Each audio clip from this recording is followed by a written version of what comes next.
دوسرے دن شکنتلا نے اپنی باپ سے کہا، پتا جی، مغل شہزادے جس طرح کا لباس پہنتے ہیں بالکل ہو بہو اسی طرح میرے لیے بھی 2 جوڑے تیار کرا دیجیے۔ چوڑی دار پائے جامہ، انگرکھا نما قبا، کمر میں زریں پٹکا اور کمخواب کا سفید امامہ۔ باپ نے 1-2 روز میں شکنتلا کی یہ فرمائش پوری کر دی، لیکن باپ سخت حیران تھا کہ آخر مردوں کا پیراہن لے کر وہ کیا کرے گی۔ بیٹی نے تفصیل پوچھنے سے چونکہ منع کر دیا تھا، اس لیے اس کی زبان کچھ دریافت کرنے کے لیے کھل نہیں رہی تھی۔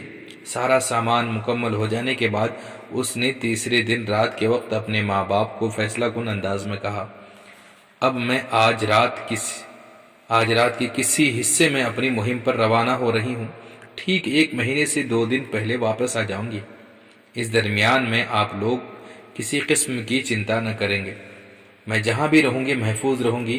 میری گمشدگی کا یہ راز بھی کسی پر ظاہر نہ ہونے دیا جائے۔ مجھے پورا وشواس ہے یہ میرا سفر ضائع نہیں ہوگا۔ اتنا کہہ کر اس نے اپنے ماں باپ کے پاؤں چھوئے اور اپنی خواب گاہ میں چلی گئی۔ رات کے پچھلے پر اس نے چوپال سے اپنا سدھایا ہوا تیز رفتار گھوڑا سفر کے لوازمات سے آراستہ کیا اور اس پر بیٹھ کر ایک طرف روانہ ہو گئی۔ آج جمعہ کا دن تھا۔ بھارت کی راجدھانی دہلی میں عید کی طرح چہل پہل مچی ہوئی تھی۔ گلی گلی سے علماء و مشائخ کی پالکیوں کے جلوس جامع مسجد کی طرف روانہ ہو رہے تھے۔ علم و تقدس اور طہارت و عرفان کے نورانی چہرے ستاروں کی طرح جامع مسجد کی فرش پر بکھر گئے تھے۔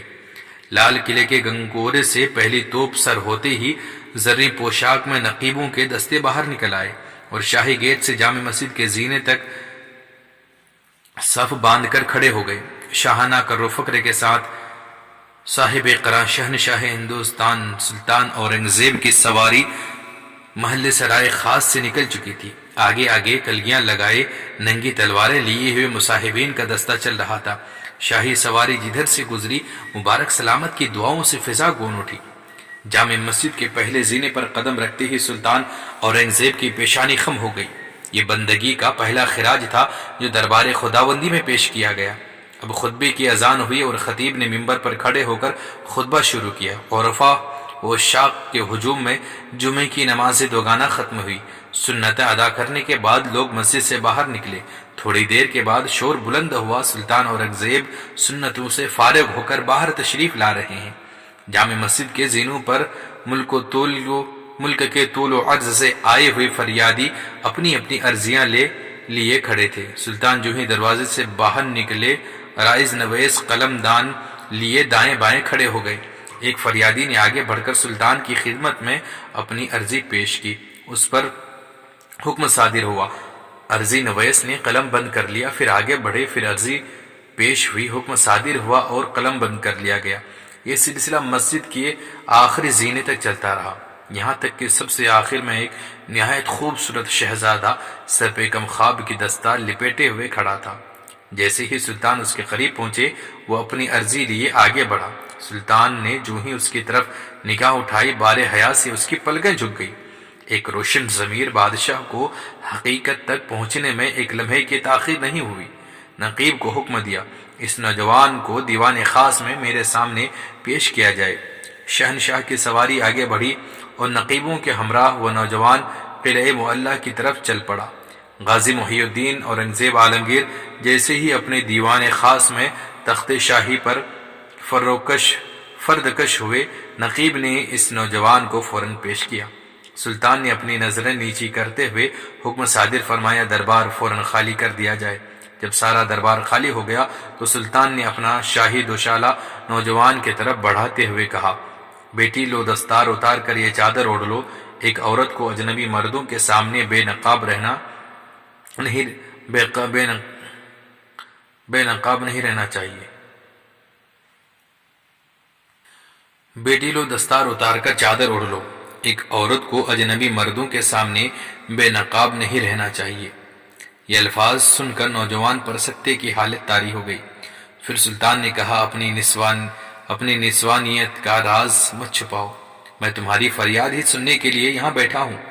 بات اب ضبط سے باہر ہو گئی تھی، وہ پھوٹ پھوٹ کر رونے لگی، سر اور چہرے کو چادر سے چھپاتے ہوئے بڑی مشکل سے یہ الفاظ ان کے منہ سے نکلے، جہاں پناہ میں اس وقت خوشی سے پھولے نہیں سما رہی ہوں کہ اس وقت جہاں پناہ نے مجھے بیٹی کہہ کر مخاطب کیا ہے، لیکن شاید آپ کو معلوم نہیں کہ میں ایک برہمن ذات کی لڑکی ہوں۔ سلطان نے جواب دیا، جب تو اور بھی تمہاری دلجوئی میرے لیے ضروری ہو گئی تاکہ یہ بھید تم پر کھل جائے کہ اسلام اپنے فرما رواؤں کو کتنا فراخ دل بنا دیتا ہے، اور جن قوموں کا وہ ذمہ لے لیتے ہیں ان کے ساتھ ان کا سلوک کتنا حیرت انگیز اور روح پرور ہوتا ہے۔ اس لیے یہ جاننے کے بعد بھی تم ایک برہمن زادی ہو، میرا جذبہ شفقت پھر تمہیں بیٹی کے ساتھ مخاطب کرتا ہے۔ شکنتلا یہ جواب سن کر حیرت و مسرت کے اتاہ سمندر میں ڈوب گئی۔ سلطان کا اشارہ پا کر اب اس نے اپنی دردناک سرگزشت کو سنانا شروع کیا۔ سماعت کے دوران سلطان کا حال قابل دید تھا۔ ایک رنگ آتا تھا، ایک رنگ جاتا تھا، کبھی پلکیں بھیگ جاتی تھی، کبھی فرط غم سے چہرہ سرخ ہو جاتا۔ اسی عالم اضطراب میں کہانی تمام ہوئی۔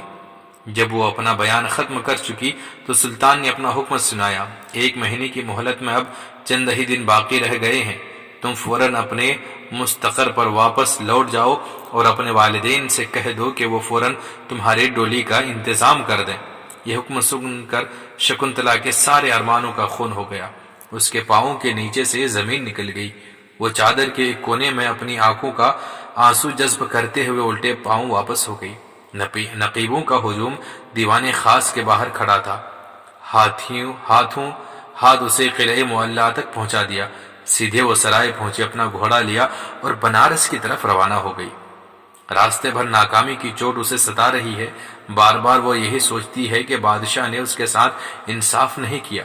پھر کبھی خیال آتا کہ بادشاہ کے منہ سے بیٹی کا خطاب معمولی چیز نہیں ہے، وہ ضرور اس کا حق ادا کرے گی۔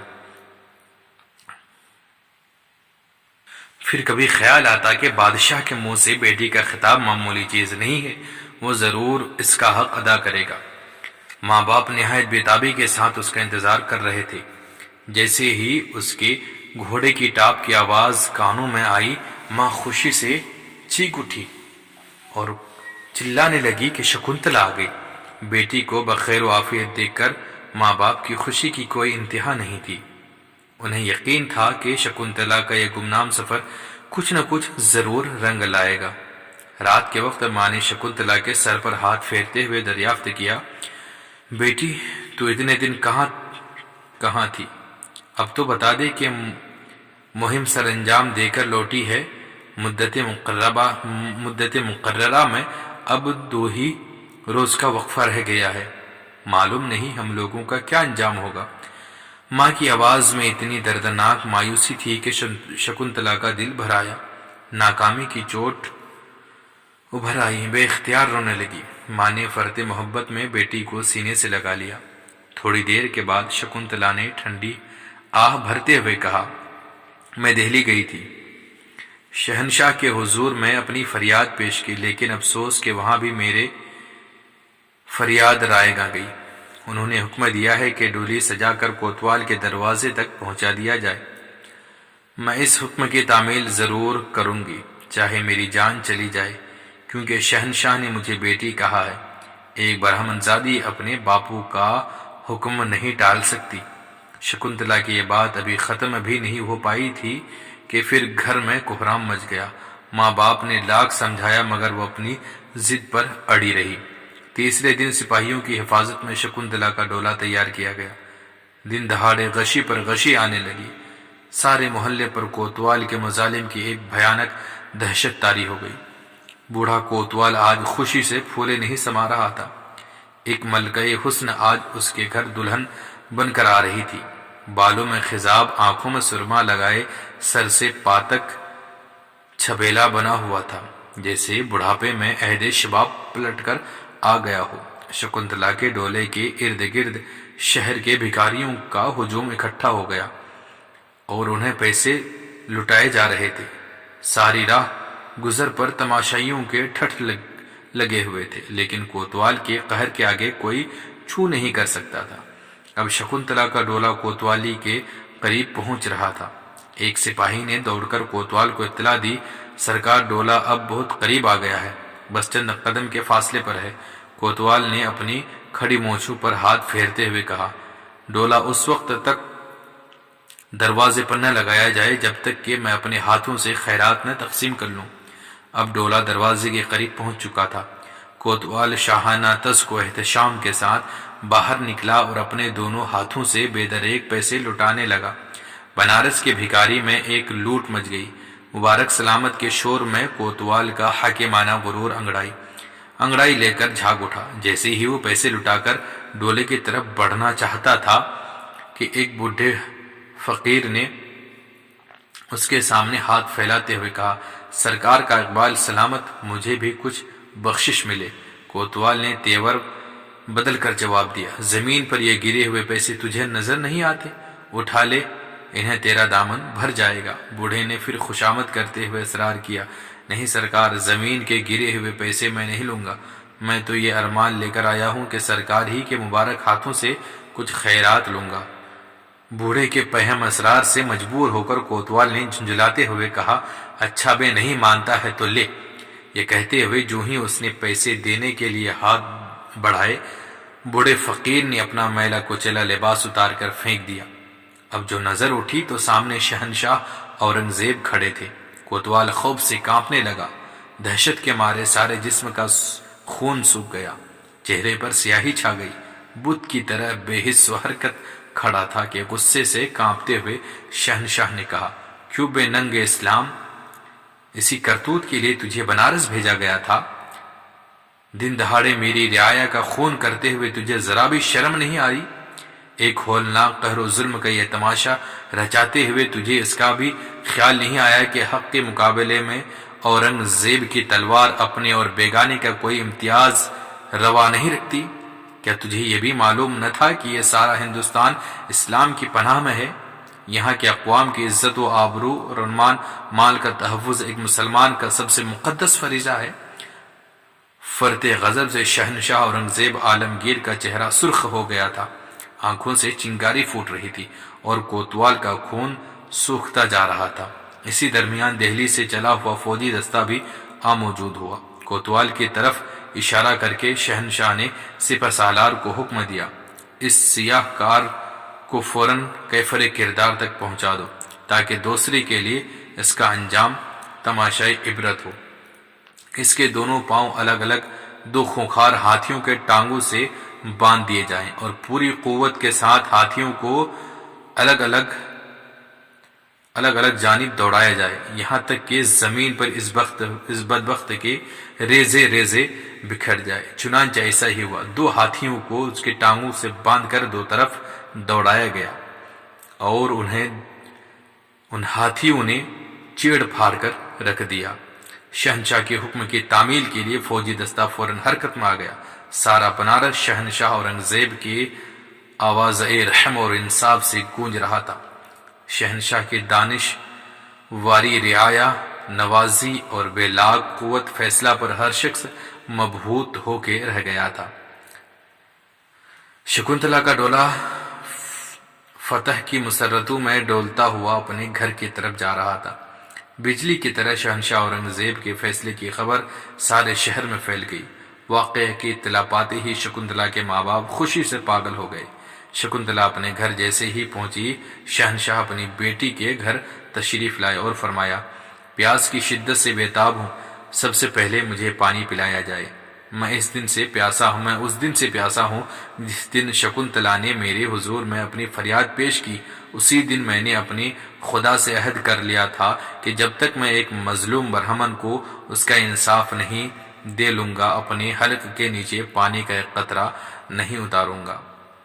شکنتلا نے دوشالے سے اپنا منہ چھپاتے ہوئے کہا، بھارت کے سوامی، مجھے پورا وشواس تھا کہ جسے آپ نے اپنی بیٹی کہا ہے اس کے لجا بچانے ضرور آؤ گے۔ اپنی محبوب رعایا کے ساتھ یہ انیائے تم سے ہرگز دیکھا نہ جائے گا۔ میں نماز کا وقت ہو گیا۔ حضرت اورنگزیب نے پہلے وضو کر کے شکرانے کی 2 رکعت نماز ادا کی، اس کے بعد کچھ کھانا تناول فرمایا اور پانی کے چند گھونٹ پی کر جو ہی واپس ہونا چاہتے تھے کہ پنڈت لالا رام ہاتھ جوڑ کر کھڑے ہو گئے، جا پناہ جس بھومی کو آپ نے اپنے سجدوں سے پوتر بنا دیا ہے، اب ہم اسے کسی دوسرے کام میں استعمال نہیں کر سکتے، اس لیے ہم اپنے دل کی اتھاہ گہرائی سے اس زمین کو مسجد کے لیے وقف کرتے ہیں۔ شہنشاہ نے اس کے اس اعلان کا شکریہ ادا کرتے ہوئے ایک تانبے کے پتھر پر یہ تحریر لکھ کر دے دی کہ اس مسجد کے متولی ہمیشہ اسی خاندان کے لوگ رہیں گے۔ چنانچہ وہ مسجد آج بھی گنگا کے کنارے کھڑی ہے اور اس کا نام دھریرا کی مسجد ہے۔ سید العلماء حضرت مولانا سید شاہ علی مصطفیٰ صاحب قادری دامت برکاتہم العالیہ نے تانبے کی پتھر پر حضرت اورنگزیب کا وہ تاریخی دستاویز بچشم خود ملاحظہ فرمایا ہے۔ آج بھی اسی خاندان کا شخص اس مسجد کا متولی ہے۔ یہیں پر اس کہانی کا اختتام ہوتا ہے۔ آپ سے گزارش ہے کہ ہمارے محنت کا پھل یہ ہے کہ آپ اس ویڈیو کو لائک کر دیں، اپنے دوست احباب کے ساتھ ضرور شیئر کر دیں۔ پھر ملتے ہیں دوسری ویڈیو میں، تب تک کے لیے اللہ حافظ۔